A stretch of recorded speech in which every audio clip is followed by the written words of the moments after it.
Di suatu desa yang asri, hiduplah keluarga petani yang terdiri dari Pak Tani dan Bu Tani. Dalam keseharian, hidup mereka dipenuhi keterbatasan karena belum memiliki ladang sendiri. Dari pagi hingga sore hari, keduanya harus bekerja di ladang milik majikannya.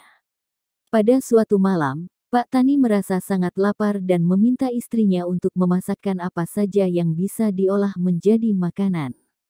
Sayangnya, tidak ada satupun bahan makanan yang tersedia di rumah. Kedua pasangan suami istri itu pun hanya bisa menahan lapar seharian, menunggu esok hari untuk meminjam uang kepada majikan. Namun keesokan harinya, sang majikan menolak memberikan bantuan karena Pak Tani belum membayar tumpukan utang sebelumnya. Alhasil, keduanya pun pulang ke rumah tanpa berhasil membawa uang untuk membeli bahan makanan. Di tengah perjalanan pulang dari ladang ke rumah itu, seekor angsa dengan bulu yang bersih sehingga tampak sangat cantik berjalan pelan ke arah mereka. Sepertinya, kita bisa membawanya pulang. Ucapan Bu Tani membuat Pak Tani melihat di sekelilingnya untuk memastikan apakah angsa itu merupakan hewan ternak salah satu warga desa atau bukan. Iya, aku juga tidak pernah melihat ada warga yang memelihara angsa.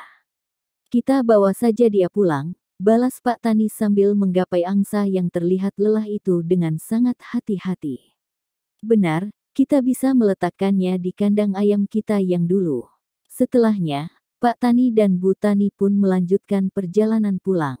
Keesokan paginya, Pak Tani yang hendak memberi minum sang angsa dibuat terkejut karena menemukan angsa itu telah menelurkan beberapa telur emas.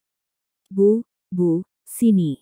Kamu harus lihat ini. Mendengar panggilan sang suami, Bu Tani segera melihat keajaiban itu. Wah, Pak, kita bisa menjualnya di pasar. Sejak hari itu, kehidupan Pak Tani dan Bu Tani berubah. Angsa ajaib mengeluarkan 2 telur emas dalam sehari dan lebih ajaibnya telur itu merupakan emas murni yang berharga mahal. Telur-telur mereka selalu dibeli dengan harga mahal oleh tukang emas di pasar. Setiap hari, Pak Tani dan Bu Tani mulai bisa menikmati makanan yang lezat. Akan tetapi, mereka menjadi tidak pernah puas dan ingin selalu menambah uang, lagi dan lagi. Kita sembelih saja angsa itu, Pak. Dengan begitu, kita bisa mendapatkan lebih banyak telur tanpa harus menunggu lebih lama. Kamu benar, Bu. Ide dari sang istri segera dijalani oleh Pak Tani. Di saat malam semakin meninggi, ia mengeluarkan angsa dari kandang dan menyembelihnya. Namun sayang, tidak ada satupun telur emas di dalam perut angsa itu. Pak Tani dan Bu Tani menyesali perbuatan mereka. Mereka tidak menemukan telur emas yang banyak dalam waktu yang cepat. Mereka justru kehilangan angsa ajaib yang menyelamatkan hidup mereka dari kemiskinan.